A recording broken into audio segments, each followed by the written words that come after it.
is he, I think, financed my first home. Is that right, Steve? Mm-hmm. How about that?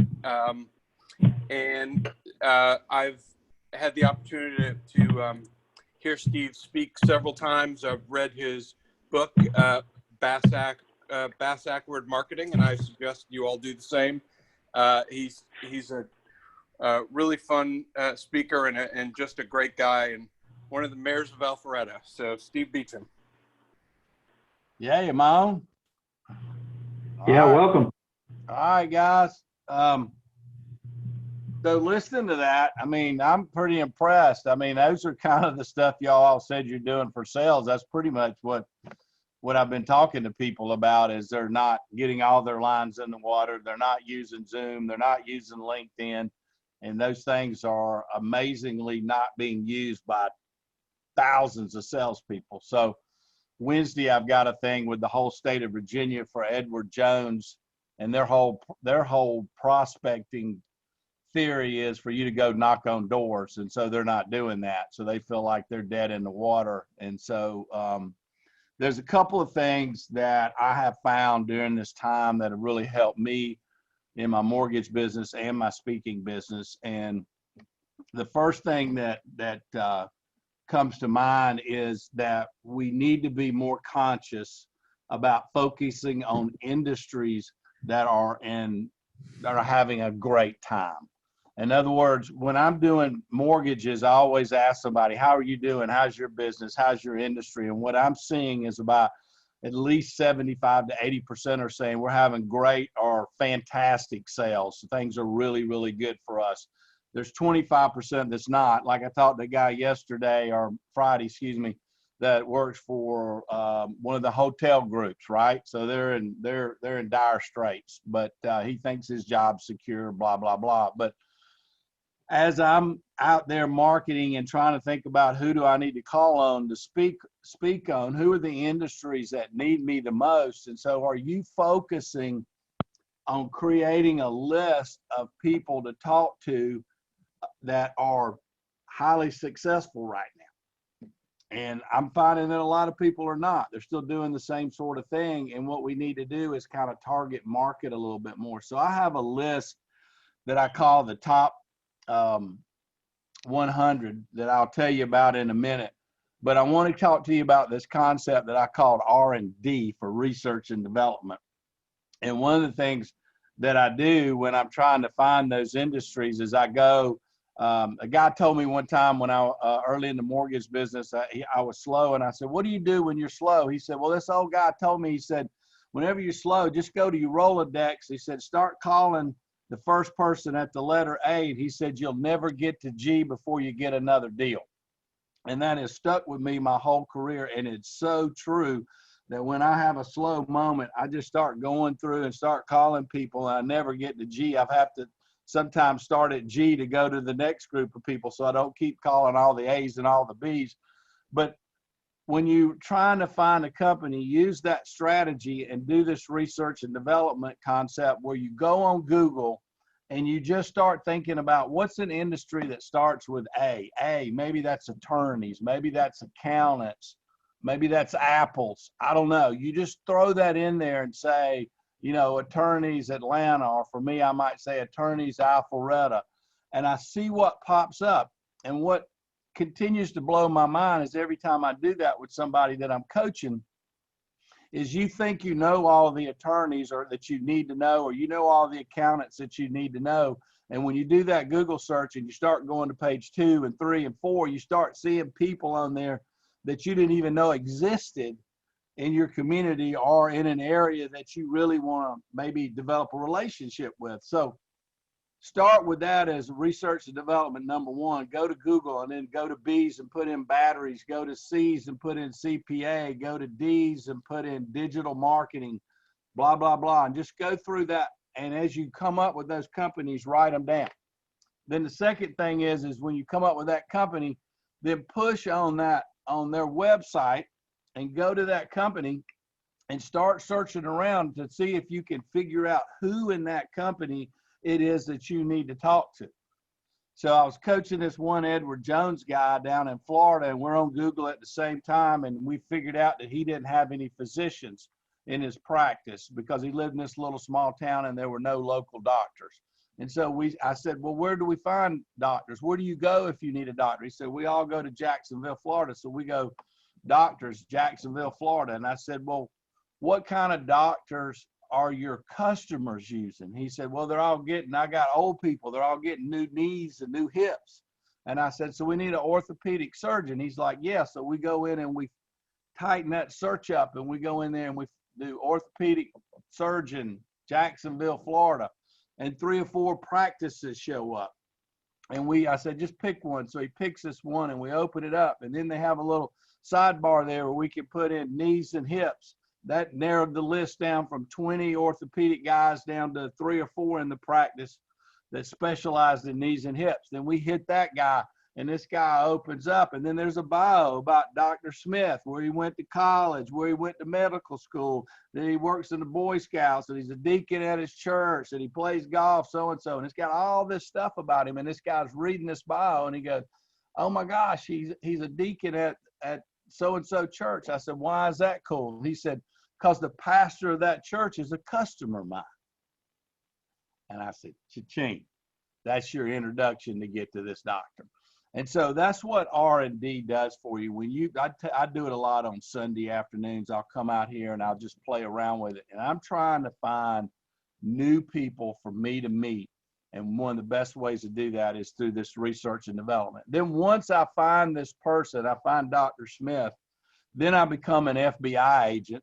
And what I do is now I'm gonna stalk him. I'm gonna go to Facebook. I'm gonna go to LinkedIn. I'm gonna go wherever I can go to start looking for who knows this person, so that I can call Jared and say, hey, Jared, I need to meet Dr. Smith. It looks like you know him on Facebook. Can you make an introduction for me? So that's a way to get to people and start off with, A through Z, and focus on industries that you think are highly successful right now, are doing really well during this COVID time, and start looking for those and start finding new prospects, and then getting your friends to introduce you to those people. The other thing that you can do is what I call the top 100 list. What's happening right now is now could not be a better time to call somebody with empathy and not trying to sell them something. But part of, as y'all know, in sales is just staying in contact and building those relationships till at some point in time they cha-ching. And so one of the ways to stay in touch right now is what I'm calling an empathy call. Hey man, how are you doing? How's your business doing? I'm just thinking about you. I want to know if you're doing okay. And I spend an awful lot of time doing that. And so what I've done is I've developed this list I call the top 100 list of people that I want to meet that I haven't met yet. And so I want you to start thinking about who are those people in your world that you don't know, because I'm a big believer that my kid's principal might not be a prospect for me, but my kid's principal might know who I need to meet, or my kid's principal can introduce me to somebody that I need to meet through R&D. And so Joe Girard, the world's greatest car salesman, he said, I figured out everybody knew 150 people. If my 150 people are really clear that I'm their car guy, then those 150 people are going to introduce me to their 150 people.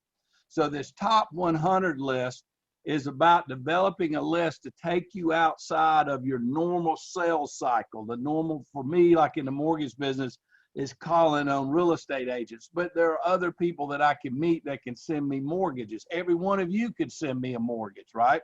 So think about, for this top 100 list, these are the top 100 people that you want to meet, say by Christmas, say by next year at this time. But this top 100 list are things like, maybe you don't know your mayor, maybe you don't know a city council person, maybe you don't know your county commissioner, maybe you don't know your state rep, which is a great time to meet all those people right now with politics being such a big deal. They're interested in talking to you right now. Maybe you don't know your kid's school teacher. Maybe you don't know your next door neighbor. Maybe you don't know the guy that lives down the street that drives a cool Porsche like JD does, and I need to go down there and ask him about his Porsche, Who are the people that you don't know? Maybe there's a place that you do business. Maybe you drop your dry cleaning off every week at the same place, but you never really have met the owner. Maybe you think that lady or that guy's the owner, but you've never asked and you've never learned their story, so to speak. Maybe you go to a restaurant and you eat all the time at the same restaurant, and maybe you even know the waitress, but maybe you don't know the owner of the restaurant. Maybe that's on your top 100 list. I want to know the owner of that restaurant. I drive by a place every day and I see activity going on there. Like there was this lady's got a pink, as we call them, honey wagon, septic tank pumping business, and it's pink for cancer, I guess. And I noticed that I saw one of those trucks, and then several months later I saw two, and then I saw three, and then I saw on 400 where she had all these trucks parked, and I thought, I want to know more about this lady. This is pretty cool. And so I one day just pulled in and knocked on her door and said, I'm just impressed. I remember when you had one truck, now you got 10 trucks. I want to know how you're growing your business. That just excites me. So think about those kind of things that are out there of people that if you could meet, they would maybe introduce you to their group of 150. And that's called, their group of, their group of 150, but I call it the top 100 list of people that I want to meet. And I do it once a year. And then I've got another list that I'm doing. It's called my top 100 for life. And what that is those are people that I see out there that are a little bit maybe out of reach for me. They're the Oprahs of the world, if you will, kind of people, or Tony Robbins and those kind of folks. And I'm building that list on my chalkboard over here. And as I meet those people, I cross them off. Like I put on there that I wanted to meet Brian Kemp, our governor. I just wrote him down. I thought it'd be nice to meet Brian Kemp. 6 months later, I'm at this thing in Nashville. My son, who went with me to this Georgia concert, Georgia Country Music Week in Nashville, walks up and says, hey, Dad, I think you got Governor Kemp on your top 100 list. And I said, yeah. And he said, Governor Kemp, I want you to meet my dad. And I'm like, how do you know Governor Kemp? He's like, his daughter's in my history class at UGA. His wife was a cheerleader at Georgia, and my son was a cheerleader at Georgia. So we were talking about cheering, blah, blah, blah. All I'm saying is my kid due to introduce me to the governor only because I had it on this list sitting here in my office. One day I wrote down, when I started making the list, I wrote down this guy, Millard Choate. I don't know if y'all know Choate Construction here in Atlanta. I remember reading an article about him years ago in Atlanta Business Chronicle where he sold his company to his employees, and the IRS came after him for that because they said he couldn't take that money and do something with it. They didn't like the way he filed it on his tax returns.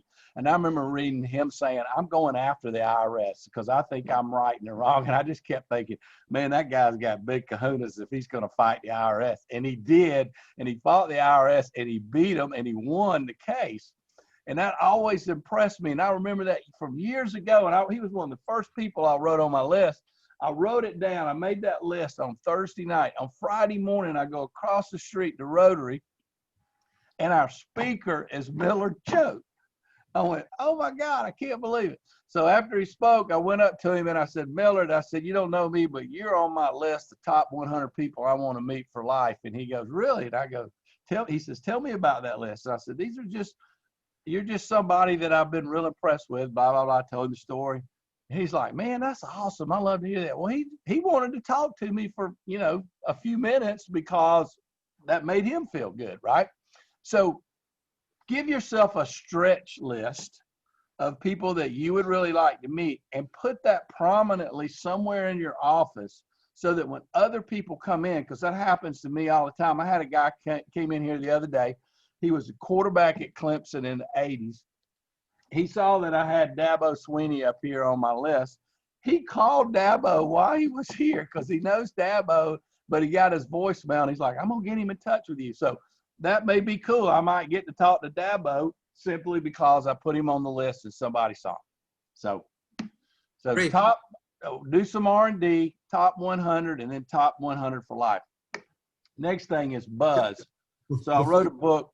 Sorry to cut you off, but some people I think had some questions. You've Okay. already had several great ideas. Did anybody else want to bring up a question? Because I was particularly curious about the empathy and how you get other people to pick up on your empathy. Like you said, you've got 100 people that, you know, how do you get them enthusiastic about your being empathetic? Well, I'm here to tell you that if you call somebody and you truly give a shit about what's going on with them, they pick up on it pretty quick. I'll bring you back into that with another little piece that I've got that I call lead with your assets, not your agenda. And what I mean by that is the typical sales guy, you got that vision of you going in there and you're going, hey, I got all the great stuff. You need to stop what you're doing. Hear my sales speech and buy a whole bunch of it, right? It's kind of that me thing.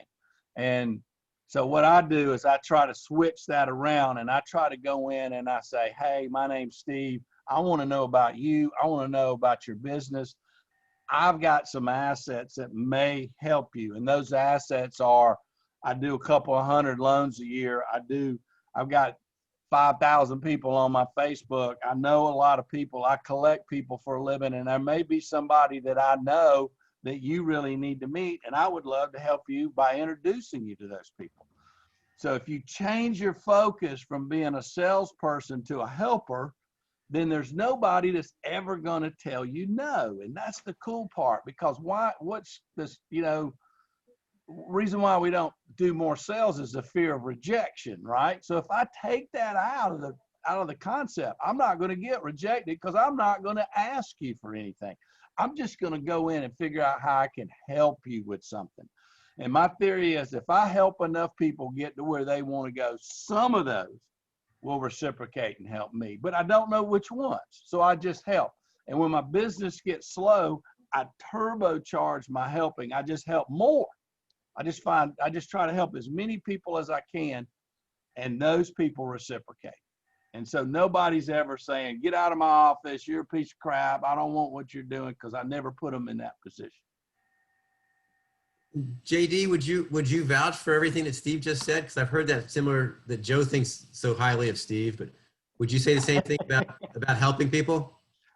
He's never been in my office, so I could consider him full of shit, so I could kick him out. But I've met him in a whole bunch of other places, and I think he's an awesome guy. And I got a plenty list of notes here for what he said. And that's I was in Rotary for a few years, and I left when I got fully immersed in this. Just I got a lot of things going on. But Steve's one of the guys that I really miss getting to have breakfast on a Friday morning. So I can.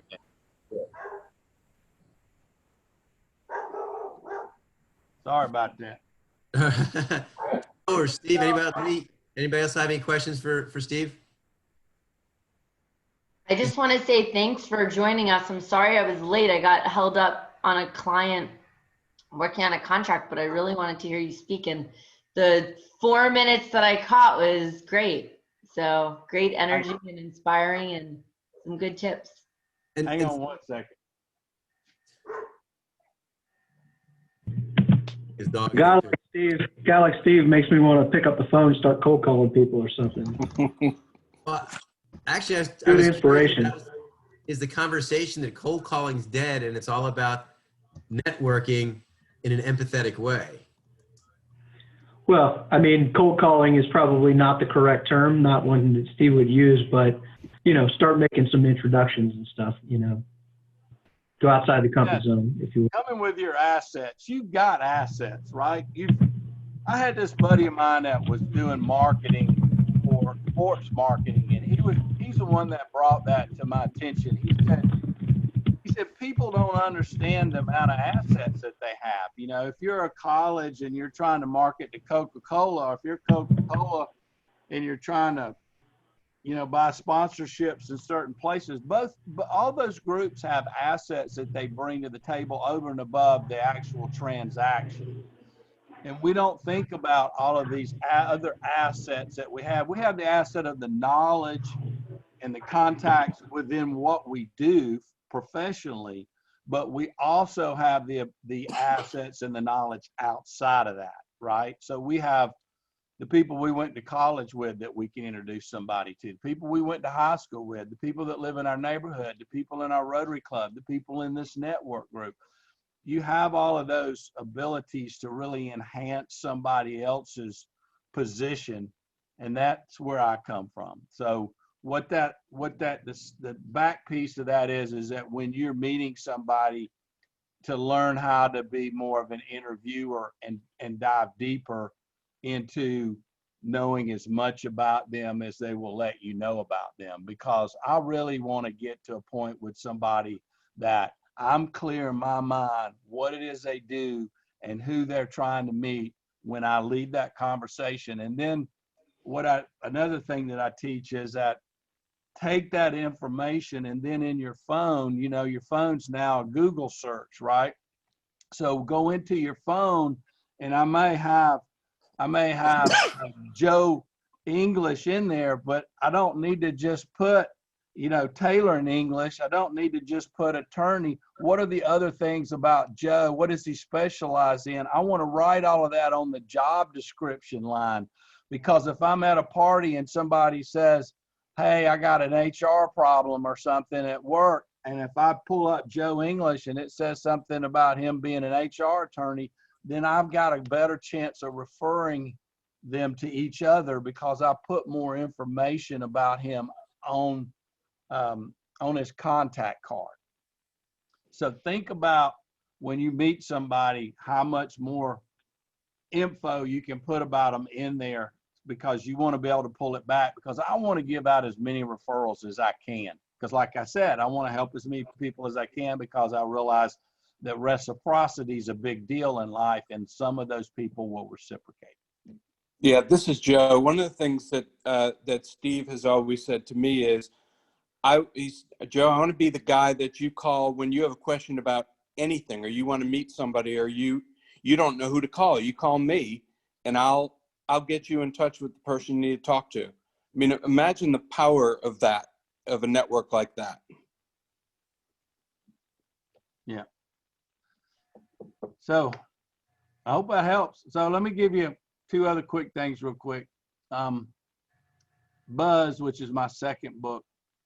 One of the main things that has hit me over the years is we don't all live in a small town anymore where everybody knows everybody. Everybody knows everybody's grandfather. They know if you're rich or if you're poor or what side of the tracks you're from. All that's out the window these days, right? We just don't know that about each other, and so it's now our responsibility to give that information to the people that we come in contact with, because they don't know about our greatness, because it's not coming to them from any other source other than from us in most cases.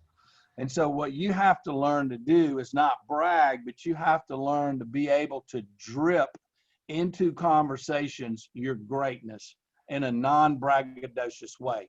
You've got to be able to say, when you're talking to somebody and they say so-and-so and so-and-so, yeah, I know what you're talking about. I said, I studied that a lot. Heck, I even wrote a book about it. Well, I drip that into the conversation that I'm an author. That may or may come into play later in the conversation, but I have to use the openings that I get to lay some stuff about me out there to you, so that you learn more about me. Because what happens is whatever I give you is now what you turn around and tell the next person about me. So Joe English can only tell you about me based on what he knows about me, based on the conversation with him, based on our past and whatever stuff we've been together on, the people that we know. So it's up to you to get that information to the person in front of you. And I call it buzz. Buzz them with the stuff that they need to know, so that when they're promoting you or talking about you, it comes across in the way you want it to, not the way somebody else wants it to. So you gotta buzz them. You gotta tell a story. So it's kind of like an elevator speech kind of concept, but you kind of got to make it more natural, I guess, in my thought is on it. And I'm a big person in believing that when somebody says, how's the mortgage business? I can't just say, hey, well, it's great right now. I got to give you this backstory. Hey, it's great right now because what's happening is there's 70 million baby boomers and there's 70 million millennials. and the baby boomers aren't selling their houses, and the millennials are starting to buy, and there's no inventory for them to buy because the baby boomers aren't moving to Florida, and they can't move to downtown Alpharetta because they're going to have to pay more than what it is the house that they own, and they don't want to go up in mortgage. So we've got this real tight process going on right now where real estate values are going up because there's not much inventory. So I've educated you a little bit on what I'm doing, but I've also given you some information that maybe you haven't heard before or heard that way. And now you're going to look at the mortgage and the residential sales business a little bit differently than you did before. So it makes me look like I'm knowledgeable in my line of work. And that's the kind of thing you got to give somebody. You can't just say, you know, because in the past we like, well, I don't really want to talk about it. You know, I'm in IT, or I'm in HR, or I'm an attorney. And I'm begging you, don't do that anymore. Give them something that they can leave with, that they can then go spread about you, because I think that's how you grow your business. I'm going to jump in here for a moment, because one of the great things about a salesperson is they get you up to the door and make you want to hear more. So whether it's about Steve's book on Bass-Ackward marketing, Bass-Ackward business that Joe is promoting, and you're now, Steve, mentioning What's Your Buzz. I think we're going to wrap up here so we can be respectful of everybody's time, letting everybody know that, of course, Steve's books are available. So just as a way of wrapping up, I think most of you know we will finish up with something a little bit humorous. So we got one more meme. You can see on the screen that we've had too many memes. Upcoming next week, we'll be talking about what smart cities are really smart about. And then October 26th, e-presence, talking about your LinkedIn presence. Mark's been doing this for years and is very well respected on LinkedIn techniques for your business. And then another one on the next one on the the beginning of November will be the buy-sell agreements. So Steve, thank you so much for sharing some advice. I know you got a lot of people going and thinking about being empathetic. As a fellow Rotarian, both from Jared and myself, we appreciate you doing something that is good for everybody involved. Right. If y'all want any of the top 100 list or any books or anything, just email me. I'll get it out to you. Thank you, guys. Enjoyed it. Thank you. Thanks, everybody. Hey, Steve, So much, Steve, you Steve. can cross me off your top 100 list now. You got it. Bye, y'all. All right. Thank Bye. you, my friend. Thank you. See ya. Goodbye. Thanks, Joe. Thanks, Steve. Bye.